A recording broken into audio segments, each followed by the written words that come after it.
দেখুন দর্শক, কিভাবে অটোরিকশার সাইডে রং দিয়ে ফুল আঁকানো হচ্ছে।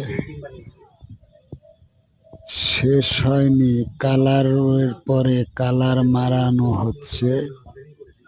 এটা যখন কমপ্লিট হবে তখন দেখতে অনেক সুন্দর দেখা যাবে। কারো যদি একটু রং তুলি দিয়ে ফুল আঁকা শেখার ইচ্ছে থাকে তাহলে আমার এই ভিডিওটা একটু দেখবেন।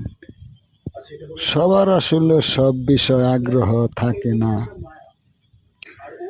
যদি কারো রং তুলি দিয়ে আঁকার একটু হলেও আগ্রহ থাকে, তাদের দৃষ্টি আকর্ষণ করছি। তবে আমার এই ভিডিওটা দেখে যাবেন তারা।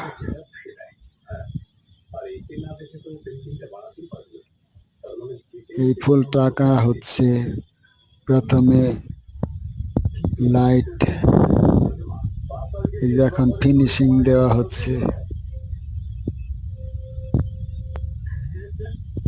প্রথমে একটি ফুল আঁকতে হলে লাইট একটি কালার মারবেন এই ধরনের ফুল আঁকতে, সেটা হোক আকাশি, গোলাপি। আকাশি মারলে পরে মারতে হবে একটু ডিপ কালার দিয়ে অ্যাসার। গোলাপি মারলে মারতে হবে লাল দিয়ে অ্যাসার। লাল শুকানোর পরে আবার লাইট কালার, সবচেয়ে লাইট কালারে সাদা, সাদা দিয়ে ফিনিশিং দেবেন ফুলের মধ্যে, তাতে হয়ে যাবে ফুল দাদা।